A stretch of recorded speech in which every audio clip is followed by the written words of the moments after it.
Hello, and welcome back to Uncommon Sense Life. This is my video diary to track the executive function impact and thinking of my MS. So welcome back. Today's topic is doctors. I'm not a doctor. I did stay at a Holiday Inn Express one time. I've seen plenty on TV. I've been to many doctors over the years, but apparently anyone and everyone now is a doctor. It doesn't matter if they're a sports figure, politician, movie, TV, actors, actresses. It just doesn't matter. In fact, people on the street now, they're doctors. Just ask them. All over the internet, everyone's a doctor. They all have an opinion on how you should live your life. What is this? What is that? What PPE you should be getting, what medications you should be taking, what mandates you should follow, because they're all now doctors. It's just crazy. I mean, I give doctors their due. They spend a lot of time and a lot of money, but they're human. They're fallible, just like the rest of us. In this current situation, I wish doctors and others would, especially doctors, would come out, those with degrees, and say, this is our best guess now. It's what it is. It's a guess. It's why it's called practicing medicine. There's no definitive answer. Over the years, is coffee good for you or bad for you this year? It seems that we get contradicting studies all the time on how our health and our environment impacts us. The key is our health is constantly changing. Exposures to something today may not have the same reaction tomorrow or 2 years from now or whatever. Your immune system, your body, your rest, everything as you age changes. So to sit down and say that there's one definitive answer, one definitive way is a lie. It's got to be tempered with the idea that more voices and more ideas can bring together a solution. It falls back in when I was in doing design. We had a contractor come in and do consulting with us and talking about different things. And one thing that struck with me was an individual can come up with a solution, but a team can come up with the solution. Meaning more ideas can look at this from multiple angles and give us a best guess solution. And then you put it into practice and you find out what's going on. Words have meanings. I find it strange that, we constantly, things like smoking causes cancer or X causes cancer.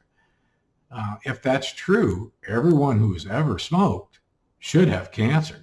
Anyone who's ever been exposed to those other chemicals should have cancer, but they don't. Why is that? Because we are all different. Now, people who are exposed to certain things may be, pre-configured to develop cancers. It might be in their genetic code. Look at myself. What triggered MS in me? Don't know. It could be a multitude of things, exposures to multiple things while I was in the service.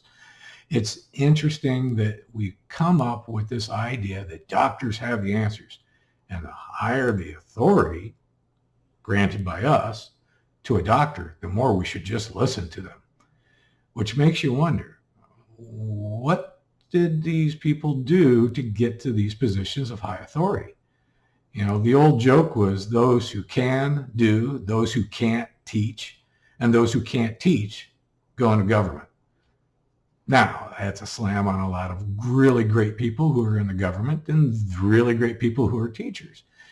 But it kind of is an analogy to if you are really, really good and an expert and should be listened to, you probably aren't working in the school systems or, at a college level even, teaching others, or maybe, in the government. I don't want to disparage one person, but, What were their grades? Generally a lot of people get a cushy government job because that's all they can do. They're more likely to be fired if they went into a private practice and had to struggle and compete with a number of other really smart people who might be smarter than them and expose that their knowledge isn't as high as what it could be, or their ethics aren't as strong as they should be. So I just don't know what to do anymore. I mean, personally, I just had a situation where a doctor read a lab and told me I had a specific disease. And then the specialist who conducted the exam, did the biopsy, came back, and their conclusion with the labs and actually conducting the biopsy didn't have the same conclusion. So I've got two doctors, one a GP and another one a specialist, read the exact same labs and came up with two distinctly different answers. And when I started pressing the GP as to, well, why do you feel I have this particular disease?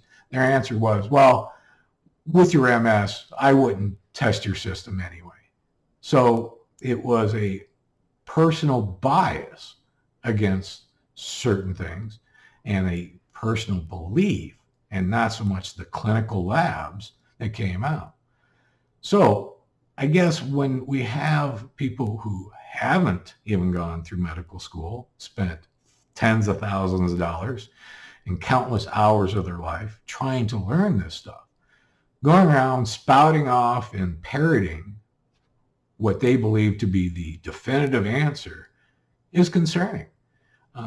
Because now, in the fact that we don't even have civility when we try to address people with these beliefs.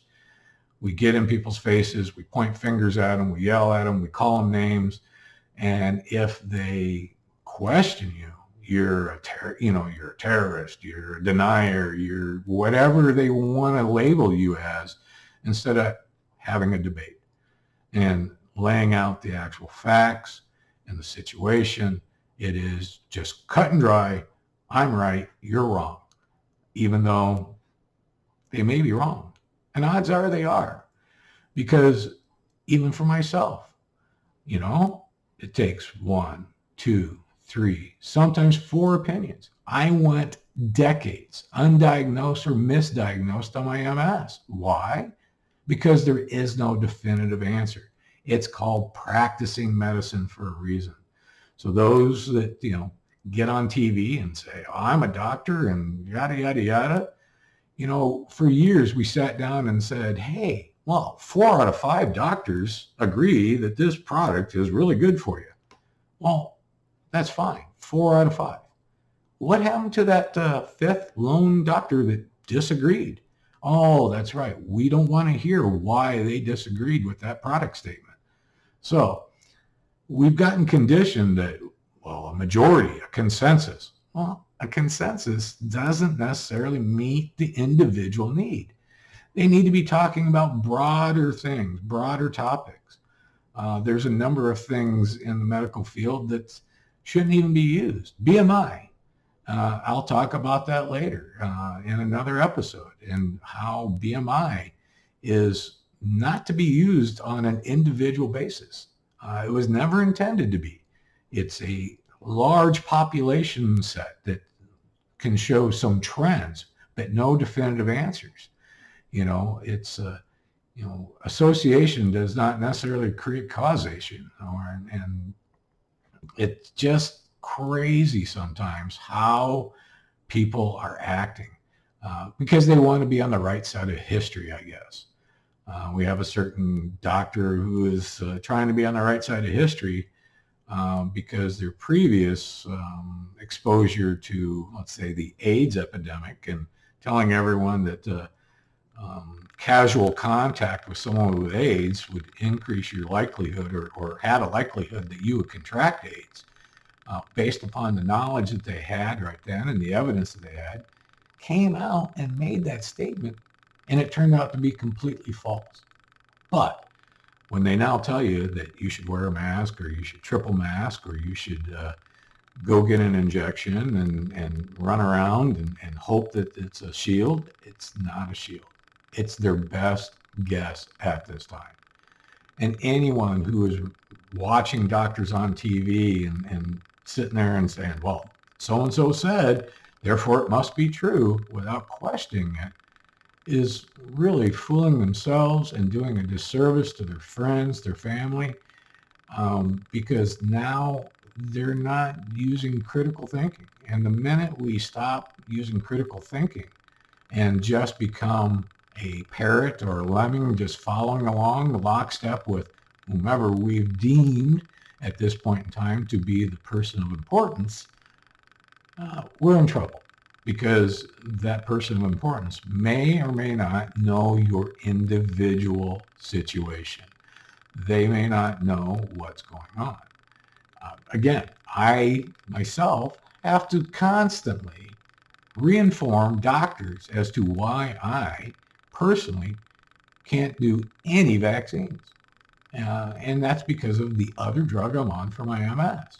And it takes them a while to finally realize, yes, as an individual case, you probably shouldn't get these vaccines. And certain drugs that we prescribe you may act differently. Wow, because I'm an individual and these are practicing medicine techniques that we try certain things and we try to get you better. What may work for you today may not work for you 2-3 years from now. What works for you may not work for your children. We are not cookie cutter, cut and dry. Therefore, I hope that anyone who's going around spouting off medical information, it's on their own personal experience, their own personal dealings, how it impacts them based upon their situation today. And stop trying to drive these edicts and common theories across the entire platform of humanity, because it doesn't work. It can't work. We're all individuals. So again, I'm not a doctor. I never claimed to be a doctor. I do my research. I understand certain things. I ask questions. It makes a lot of doctors mad. They don't like being questioned. When you tell them you want a second or a third opinion, I've had doctors say, fine, just leave, never come back. And guess what? If they're not open for a discussion, and if they're not truly trying to help me and others get better, then I don't need them either. Apparently, they're just following along with the 4 out of 5, and anyone who's that 5th doctor is a fool, a quack, and shouldn't be listened to. I don't agree. I think we should listen to all opinions, make formulated answers based upon true evidence, not speculation, not anecdotal causations that may or may not be associated to what's going on, because it's easy to make hard definitive statements, doesn't make it right. So please, see your doctors, talk to your doctors. If you don't like the answer one doctor gives you, go see another one. And please, please, make sure they've had a degree and they've had schooling. And it's not your siblings, your in-laws, someone else on TV, on the internet that's telling you how you should live your life, how you should do this. And anyone who doesn't listen is evil and should be ostracized to some small cave out in the middle of Nevada with toxic waste. I don't know. So anyway, thank you. And please leave a comment.